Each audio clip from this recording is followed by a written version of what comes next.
अब आती है बात क्वेश्चन नंबर 27 की। क्वेश्चन नंबर 27 है, in neuron protein and membranes are primarily synthesised in the cell body. जो सेल का मेन पार्ट है, जैसे न्यूरॉन की अगर हम बात करें तो एक तो है जहां न्यूक्लियस वगैरह अवेलेबल है और दूसरा उसका एक्सॉन वाला पार्ट। तो सेल बॉडी में प्रोटीन्स वगैरह बनते हैं। ये जो भी मटेरियल है, अगर इसे एक्सॉन में डाउन की तरफ जाना है, साइनेप्टिक रीजन की तरफ, तो ये मैक्रोट्यूब्यूल्स का सहारा लेता है, एंटीरोगेट ट्रांसपोर्ट करता है, मतलब from endoplasmic reticulum to the surface of the membrane. और ऐसे एक्सोनल ट्रांसपोर्ट को डायरेक्ट करने के लिए क्या चाहिए? डायनिन, काइनेसिन 1, डायनिन और काइनेसिन 1 दोनों, या मायोसिन। अब यहां छूटते ही मायोसिन को तो आप निकाल दो बाहर, क्योंकि मायोसिन की स्टोरी थी एक्टिन फाइबर के साथ में। अब रही बात डायनिन और काइनिन की, तो भाई अगर आपको एक तरफ जाना है, यानी कि एंडोप्लाज्मिक रेटिकुलम से सेल की बॉडी की तरफ, तो फिर आपको ध्यान देना पड़ेगा काइनेसिन नाम के मोटर प्रोटीन के लिए। एंटीरोगेट ट्रांसपोर्ट में काइनेसिन इस्तेमाल होते हैं और रेट्रोग्रेड में डायनिन इस्तेमाल होते हैं। तो यहां आपका बेस्ट आंसर था ऑप्शन नंबर 2।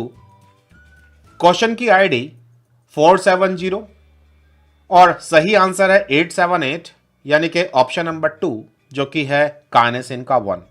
तो अब आती है नेक्स्ट क्वेश्चन की बात, जो कि जेनेटिक्स का है। समर स्क्वैश है, व्हाइट कलर का फ्रूट है, डब्लू, कैपिटल डब्लू, ये डोमिनेंट है over yellow colour, small W. Disc shape का phenotype, capital D, is dominant over sphere shaped phenotype, small D. Determine the genotype of the parent if the cross between white sphere crosses with white and spheres give 3/4 white spheres, 1/4 yellow spheres। तो चलिए जी, पहले तो हम लोग parents के बारे में लिख लेते हैं।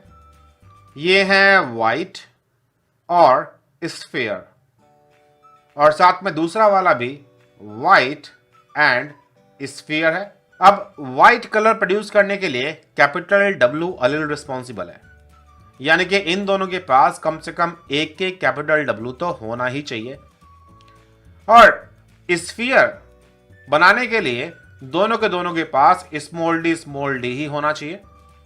अब जब हम क्रॉस करा रहे हैं, तो क्रॉस कराने पर मुझे मिल रहे हैं व्हाइट स्फीयर, ये हैं 3/4, और इसके अलावा मुझे मिल रहे हैं येलो स्फीयर, ये हैं 1/4।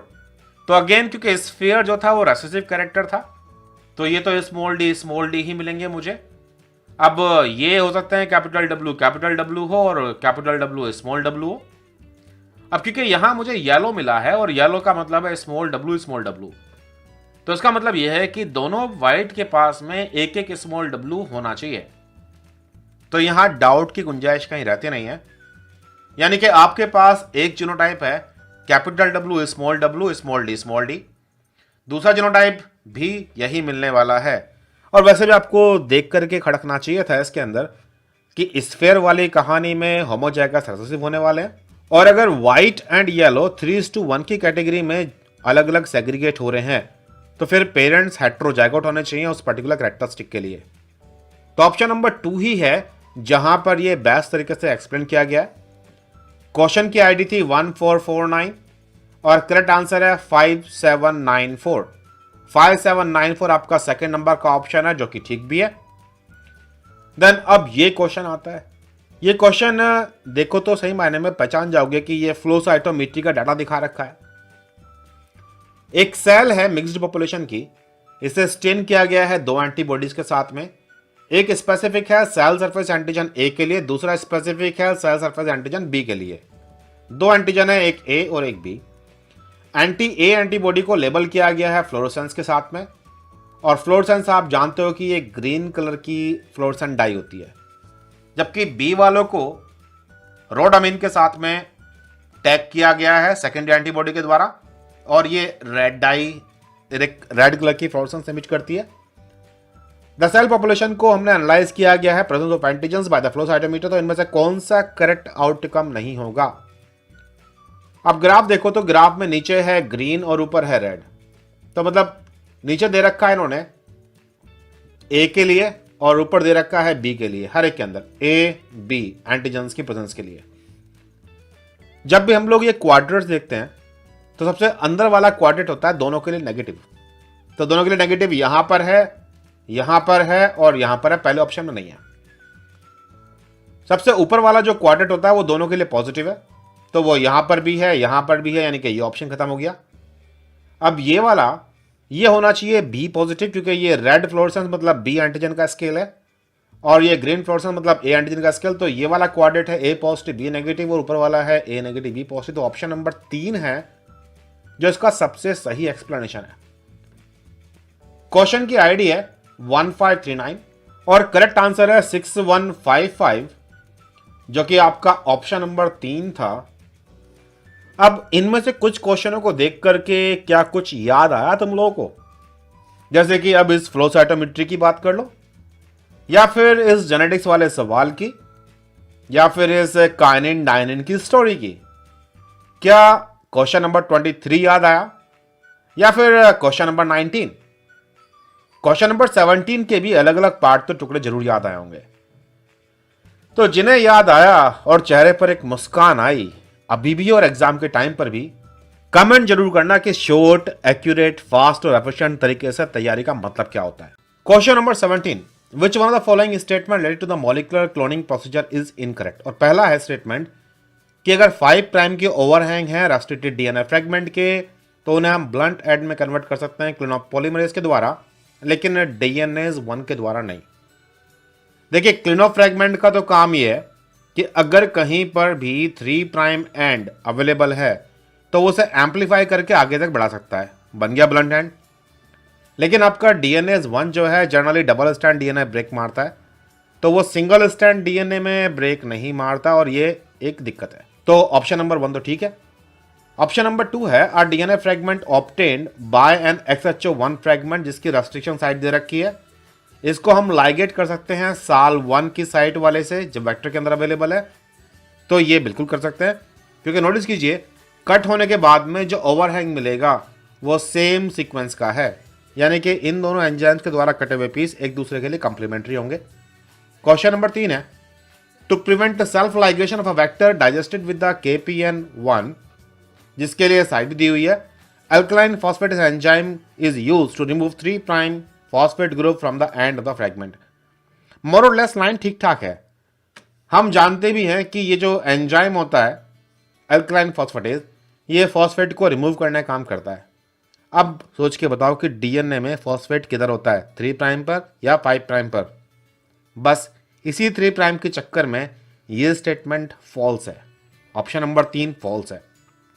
ऑप्शन नंबर 4 है अल्फा कंप्लीमेंटेशन, या फिर जिसे हम लोग ब्लू व्हाइट स्क्रीनिंग भी कहते हैं, में produce blue colour recombinant colonies जिसके अंदर क्लोन फ्रेगमेंट होंगे in case of translation fusion with the beta galactosidase gene.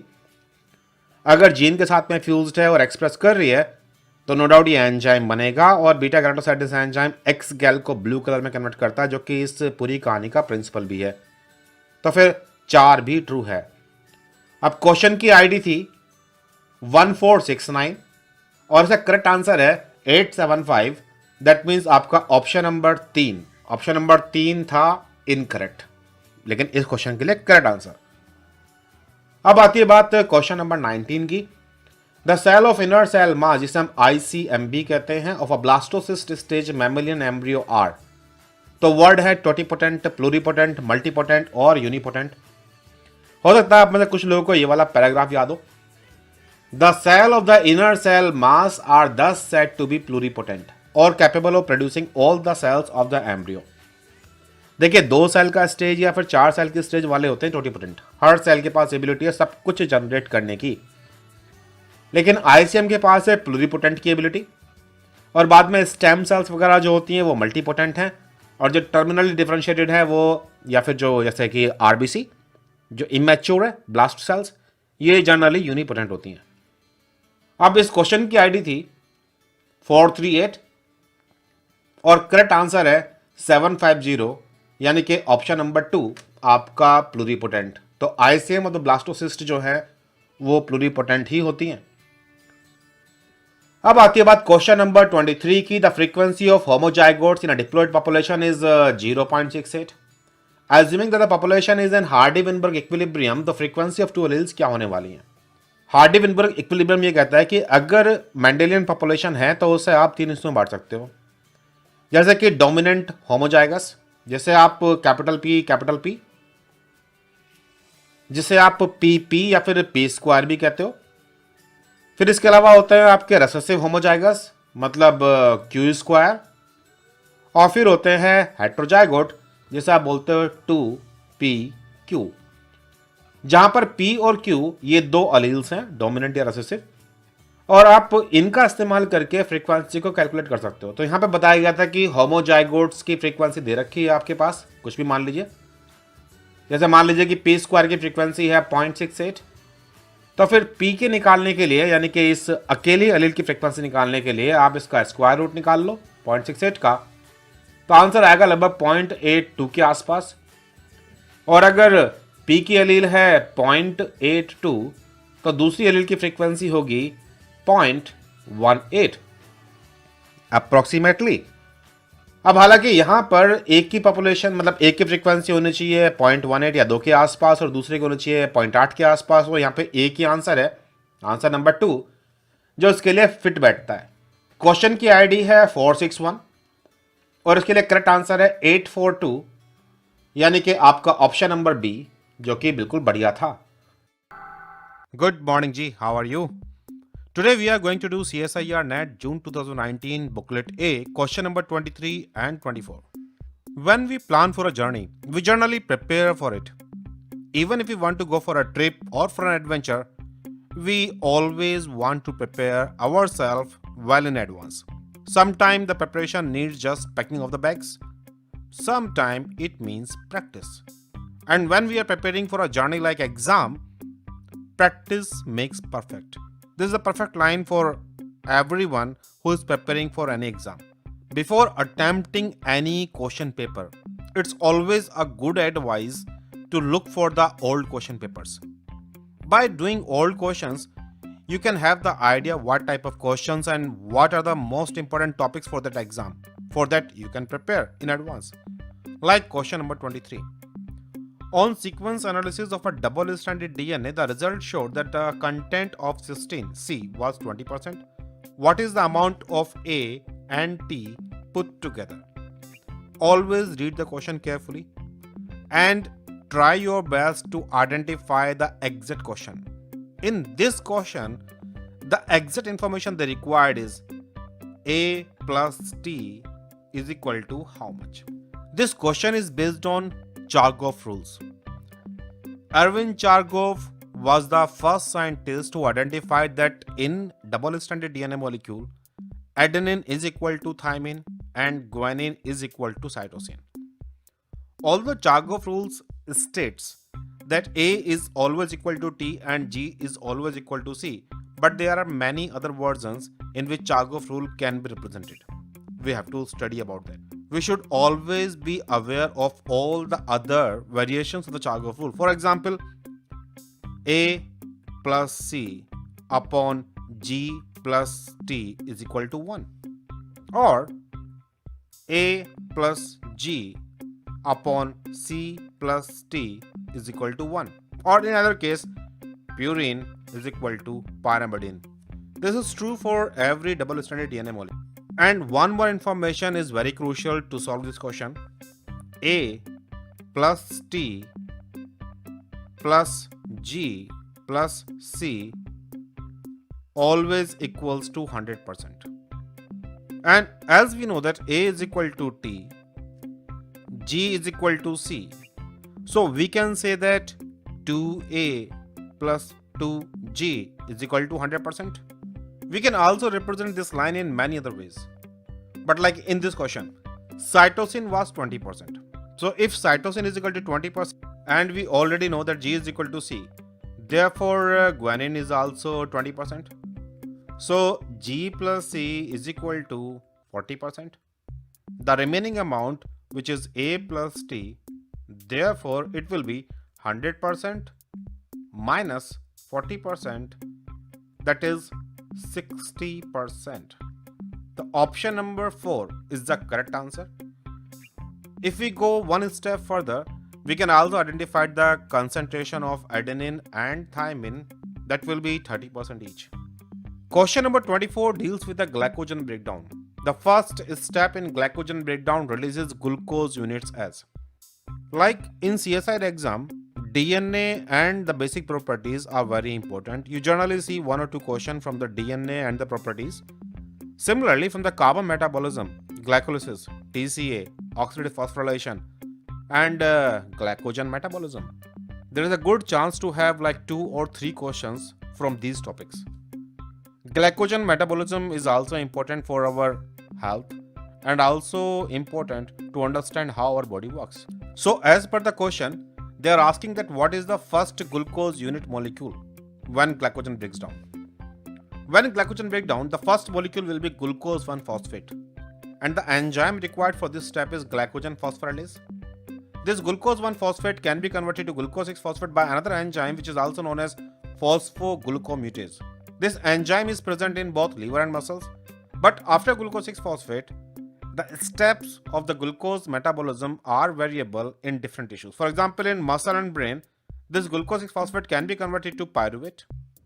In liver, another enzyme which is present in the endoplasmic reticulum, glucose 6-phosphatase, can remove the phosphate group from the glucose molecule and thereby producing a free glucose molecule. This free glucose molecule can be transported to blood, where it will contribute in the concentration of blood glucose. That's why we also call liver as a homeostatic organ for the glucose. Whenever the glucose levels are down, liver can release free glucose by converting glycogen to free glucose molecules. This ability is not available in muscles. Similarly, in other tissues or as per the requirement, pentose phosphate pathway can also be a target pathway for using glucose 6-phosphate. Pentose 6-phosphate pathway is not required to generate energy, but is required to ribose and NADPH like molecules that are very important in biosynthetic pathway. We have to always remember that the first step, which include the breakdown of glucose molecule from glycogen, do not require ATP. The phosphate molecule that is added to the glucose is transferred from an inorganic phosphate molecule which is present in the cytoplasm. While doing revision of the glycogen metabolism, we should also remember that the first important enzyme which breaks down glycogen is glycogen phosphorylase. It is not kinase. Kinase are the enzyme which transfer phosphate from ATP or similar nucleotides, while phosphorylase are enzyme which use inorganic phosphate to be added on the target molecule. For example, in this case, they transfer inorganic phosphate groups on the glucose molecule, thereby releasing glucose 1-phosphate. Glycogen phosphorylase cannot degrade whole glycogen molecule. Once glycogen molecule branches are short, another enzyme which is known as transferase can transfer shortened length of polyglucose to the other existing branch, making it a suitable substrate for phosphorylase. The last glucose at the branching point is removed by alpha-1,6 glucosidase enzyme, and this activity releases free glucose molecule. Once glucose 1-phosphate is released, glucose 1-phosphate is converted to glucose 6-phosphate that is transported to endoplasmic reticulum lumen, especially in liver cells, where there is an enzyme which is known as glucose 6-phosphatase that can remove the phosphate group of the glucose molecule, and the free glucose molecule can be exported to the bloodstream by the help of glucose transporter T2, which is present on the endoplasmic reticulum, and the GLUT2, which is present on the plasma membrane of hepatocytes, that is liver cells. So to summarize this particular question, 2 lines are important. First, glycogen will produce first glucose molecule as glucose 1-phosphate that can be converted to glucose 6-phosphate by phosphoglucomutase. This enzyme is present in liver and muscles both. But then free glucose molecule will be released only in liver that contain enzyme glucose 6-phosphatase. This enzyme is absent in muscles. Therefore, muscles cannot release free glucose molecule. Muscles will use glucose 6-phosphate in glycolysis to produce ATP that will help in the contraction of muscles. So the answer for question number 24, the first step in glycogen breakdown releases glucose units as, is option number 2, the glucose 6-phosphate.